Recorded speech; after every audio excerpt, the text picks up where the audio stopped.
徐州會戰到底有多難打？長官，眼下咱命都不要了，還要大洋幹什麼？徐州會戰到底有多慘烈？短短5個月裡，犧牲了4位中將和10位少將。立正，扎皮報國！扎皮報國！各位朋友，大家好，歡迎回到奇異先生頻道。今天我們要聊的是抗戰史上最讓人看不懂，也最具有戲劇反差的一場大決戰——徐州會戰。如果你把時鐘撥回1938年的1月，打開當時的中國地圖，你的心頭絕對會升起一股窒息感。那一年，淞滬會戰落幕，首都南京失陷，華北的北平、天津、濟南也相繼落入敵手日軍大本營的算盤珠子，撥得啪啪響。只要打通津浦鐵路，把華北方面軍與華中派遣軍連成一片，中國抗戰的腰桿子就被徹底折斷了。而這條南北鐵路最核心的十字路口就是徐州。徐州這個地方，北通京津，南達蘇滬，西連中原，東臨大海，自古就是兵家必爭的咽喉要道。當時日軍大本營甚至立下了戰局不擴大的規矩，公然在徐州以北100公里畫了一條禁止線。但他們萬萬沒有想到，正是華北方面軍那群狂妄自大的下級軍官與前線指揮官，直接把這指禁令撕得粉碎。日軍第10師團吉谷師團與第5師團板垣師團這2支陸軍王牌，自恃裝備精良，公然抗命，孤軍深入，兵分2路直撲徐州。南線的華中派遣軍司令官曲俊六也不甘示弱，集結了約8萬精銳渡過長江，沿着津浦路一路北上南北2路日軍，整整8個師團、3個旅團、2個支隊，合計24萬日軍，帶着重炮、坦克和飛機，狂妄地宣稱要會師台兒莊，圍殲徐州主力。而擺在第5戰區司令長官李宗仁案頭上的是64個師，約60萬人的中國軍隊，聽起來人數佔優，對不對？但當年劉邦問韓信：“你看我能帶多少兵？”10萬，大王能帶10萬兵。劉邦不服：“那你呢？”韓信說：“我多多益善。”兵力這東西真不是越多越好，能發揮多少戰力全看統帥調度。但明眼人都知道，擺在李宗仁面前的這60萬人派系成分有多複雜。裡面有湯恩伯的第20軍團是中央軍親兒子，裝備最好，機動最強；孫連仲的第2集團軍則是西北軍舊部，極其擅長打防守硬仗。龐炳勳第3軍團，張自忠第59軍雖同樣來自西北軍，但2人之間有着血海深仇。孫震第22集團軍是川軍，裝備最差，腳踩草鞋。還有李品仙第11集團軍，廖磊第21集團軍是桂系，是李宗仁與白崇禧的基本盤。與學忠的第51軍則帶有東北軍背景等等10級套番號，60多個師，天南地北的方言，不少部隊之間甚至有手刃對方的舊怨。把這麼一群人推上戰場，別說配合打硬戰了，光是讓他們聽懂同一個調度指令，都是一項龐大的工程。而他們的對面是訓練有素、擁有飛機重炮和完全空中優勢的24萬日軍精銳。面對這3把同時刺向徐州的刺刀，李宗仁的第一步棋就是要把日軍的進攻節奏給硬生生拖慢。日軍根本沒把這60萬人放在眼裡。在日軍戰報裡，這群派系凌厲的部隊被戲稱為雜牌烏合之眾。但就是這樣一群被日軍鄙視的雜牌軍，在淮河一線拉開了血戰的序幕。1月26日，日軍第13師團猛攻安徽鳳陽，蚌埠第51軍與第31軍憑險據守在淮河兩岸，展開了長達數月的拉鋸戰。第51軍軍長於學忠帶領東北軍弟兄在小蚌埠與日軍反覆爭奪陣地，3次失守，3次奪回，戰至2月11日，114師傷亡高達2000多人。黃埔3期畢業的少將團長陳純一等將領身先士卒，奮勇殺敵，壯烈殉國。隨後，張自忠的第59軍和廖磊的第21集團軍星夜增援，展開強力反擊，硬生生把日軍擊退回淮河南岸。這一戰直接把日軍南線北進的腳步死死釘在了淮河南岸，徹底打亂了日軍南北夾擊的企圖。既然南線被封死，日軍便把全部的破局希望壓在了北線日軍的兵鋒之上。可誰能想到，北線日軍剛跨過黃河，等待他們的竟是一場改寫整場會戰格局的殊死血戰。大家不妨在評論區打個字，猜猜打響，這北線第一槍死守臨沂城防線的究竟是哪2支有着手刃絲綢的部隊？打響臨沂保衛戰的是一支曾被扣上叛國帽子、背負着無數罵名的部隊，即張治中的第59軍以及西北軍老將龐炳勳的第3軍團。在聊這場血戰之前，其一想先問大家一個問題：如果你和一個人有着血海深仇，在國家危難之際，你願意把自己的後背交給他嗎？1938年3月的臨沂城下就上演了抗戰史上最動人也最悲壯的這一幕。龐炳勳和張治中當年在中原大戰時可是死對頭。1930年，龐炳勳為了向蔣介石表忠心並擴充實力，竟然暗中向同為西北軍的張治中下了黑手。當時張治中正在召開團以上軍官會議，毫無防備，突遭龐部槍炮襲擊，一夜激戰才勉強殺出重圍。張治中本人身中2槍，險些喪命，部下慘重。從此兩人結下生死血仇。張治中視龐炳勳為背信棄義的叛徒，公開表示有我張治中就沒他龐炳勳。甚至在徐州會戰前，他還對人說寧願去任何戰場拼死，也不願與龐炳勳同場作戰。然而造化弄人，1938年3月，日軍第5師團支隊萬餘精銳帶着坦克、重炮向臨沂發起狂風般的猛攻。但大家都知道，龐炳勳的第3軍團是3代單傳，第3軍團名下只有第40軍，第40軍名下又只有第39師，總兵力勉強達到1.3萬人，全軍只有4門3炮，重炮1門沒有。面對日軍的飛機重炮，守得極其艱難。龐炳勳當初打到最後，曾給蔣介石發去密電稱，總計戰鬥兵現不滿1000人。而臨沂一旦失守，台兒莊的側翼就會徹底暴露，整個徐州防線將面臨崩盤。於是總指揮李宗仁急調張治中的第59軍馳援臨沂。為了緩和兩人關係，李宗仁派參謀前往前線，向張治中強調，臨沂關乎徐州全局，當前最重要的是國家存亡，而非昔日私怨。張治中聽罷，深吸一口氣，斬釘截鐵地說，國家危難至此，私怨何足掛齒，為民族計，今日只談殺敵。之後，張治中率領59軍星夜兼程，一晝夜狂奔180里，於3月12日抵達臨沂西郊。據悉，張治中與龐炳勳風塵僕僕的會面，龐炳勳緊握其手說，老弟來得正好，我不宜到最後關頭。張治中豪邁的回應，為民族計，今日只談殺敵，不談舊怨。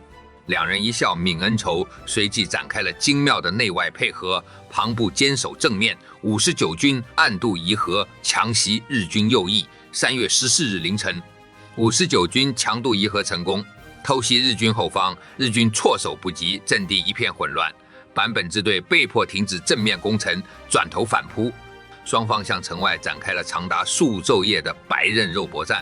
據戰後統計，59軍官兵冒着密集炮火衝鋒，僅前3天傷亡就高達6、7千人。第26旅6、7、8團2營整營犧牲，連長一下子倒下了100多員。到了3月16日，參謀處建議張治中撤回休整，張治中卻紅着眼睛拒絕了。他說：“59軍只有戰死的英魂，沒有後退的活人。”龐炳勳在城內看到張治中如此拼命，感動得老淚縱橫，率領城內殘部出城呼應，兩軍前後夾擊，硬生生擊退了日軍。這一戰，兩軍殲敵3000餘人，日軍第11聯隊長長野左一郎遺失戰場，未能帶走。張治中用數千官兵傷亡的代價，洗刷了冤屈，守住了臨沂，更徹底打亂了日軍東西夾擊台兒莊的戰略陰謀。然而，當臨沂的硝煙尚未散去，西線、周線、藤縣方向，日軍第10師團的鋼鐵洪流正以不可阻擋之勢狂飆而來，而擋在這股鋼鐵洪流面前的，居然是一群連重武器都沒有、踩着草鞋的川軍。這群被世人笑話為叫花子的川軍，真的能擋住日軍的坦克和重炮嗎？如果說臨沂是血肉的反擊，那藤縣就是一場徹頭徹尾的死鬥。守衛藤縣的是孫震指揮的第22集團軍第41軍，統一由122師師長王明章指揮。各位，當時川軍的裝備之差是你無法想象的。日軍一個野戰師團配備150毫米榴彈炮、75毫米野炮幾十門，還有幾十輛坦克和數十架飛機支援。而川軍第41軍全軍連一門像樣的重炮都沒有，士兵們拿着四川本地造的劣質步槍，彈藥嚴重不足，很多人腳上踩着的還是草鞋。就是這樣一支部隊，面對的是日軍第10師團賴谷支隊萬餘精銳。3月14日，日軍向藤縣外圍發起猛攻。王明章心知此戰有死無生，他在城破前向全國發出絕命電報，官兵軍師極大決心，誓與城共存亡。3月16日，日軍集中幾十門重炮轟炸藤縣城牆，城牆被炸開數道巨大缺口，坦克掩護着日軍步兵蜂擁而入。川軍官兵們沒有退縮，他們利用城內的石頭房屋、巨房圍壘，一棟房子一棟房子地和日軍展開巷戰。子彈打光了，就用刺刀拼，刺刀折斷了，就抱着集束手榴彈衝向日軍的坦克。3月17日下午，城牆大部失守，王明章师長在城中心指揮所親自率部突圍，不幸中彈，壯烈殉國。同日陣亡的還有川軍少將參謀長趙衛兵、少將旅長周紹孟。周紹孟少將在殉國前給家裡寫下的家書裡，還在囑咐孩子的學業、志志、血淚，令人動容。這座小小的藤縣城，7000名川軍將士最終幾乎全部戰死沙場，傷亡上萬人。戰後，孫震在報告中寫道：41軍守城部隊自師長王明章以下傷亡殆盡，但是正是這群穿着草鞋的川軍用7000人的犧牲，硬生生卡住了日軍王牌部隊足足4天4夜。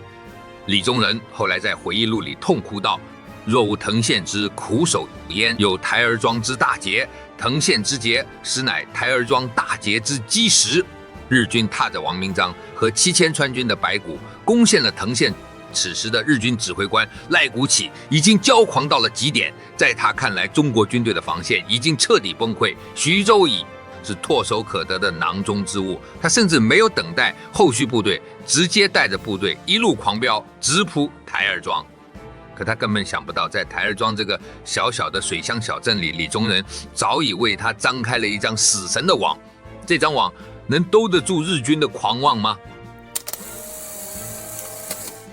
？3月23日，日軍先頭部隊衝到了台兒莊北面的泥溝車站，台兒莊戰役正式爆發。24日凌晨，隆隆的炮聲撕裂了台兒莊，日軍集結了數十門重炮，對台兒莊的土石城牆進行了毀滅性的轟炸。隨後，坦克開路，步兵跟進，直衝城內。而守衛台兒莊核心區域的是孫連仲的第2集團軍，駐守城內的是赤峰城的第31師。孫連仲給赤峰城下達了死命令：台兒莊就是第2集團軍的墳墓，寸土不可失。台兒莊城內的建築多為堅固的石房，這成了中國守軍最天然的堡壘。日軍每前進一步都要付出數條人命的代價。雙方在破街爛巷裡展開了拉鋸戰，一個碉堡、一座房屋，甚至一個馬廄都要反覆爭奪好幾次。戰鬥到4月3日，戰況慘烈到了極點。台兒莊2/3的陣地已經落入日軍之手，城內守軍傷亡超過7%。李宗仁密電顯示，27師僅餘戰鬥員約2000人，31師僅餘1400人，30師也只剩4000人。城內的守軍被逼到了難關一隅，背靠運河，退無可退。赤峰城打電話給孫連仲，請求炸毀運河浮橋，背水一戰，並請求撤換部隊。孫連仲在電話裡流着淚說：“士兵打光了，你自己填進去。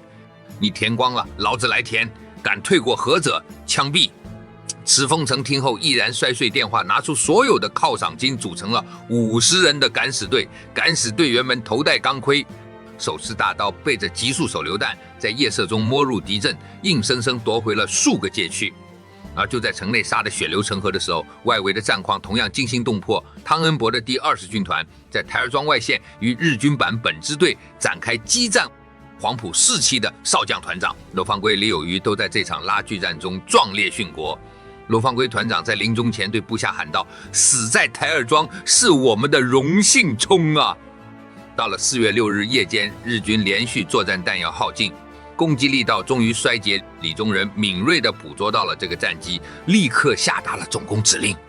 外線的湯恩伯軍團如同一把重錘，狠狠砸在了日軍的後背上。台兒莊城內的赤峰城部也全線出擊，殺聲震天。日軍狼狽突圍逃竄，一時便也被摧毀的坦克車停滿了田野，拋棄的彈藥，槍支堆積如山。台兒莊大捷，殲敵1萬餘人。這是抗戰以來國民革命軍在正面戰場取得的最大一次勝利，徹底打破了日軍不可戰勝的神話。消息傳出，全中國一片沸騰，舉國歡慶。捷報傳到武漢，蔣介石和最高統帥部在短暫的興奮之後，卻突然冷汗直流，因為他們從最新情報中發现，被台兒莊激怒的日本大本營正從全中國戰場抽整整25萬大軍，從南北兩個方向展開了一場空前的超級大迂回。60萬徐州守軍一瞬間掉入了被全歼的絕境，李宗仁該如何解開這個必死之局？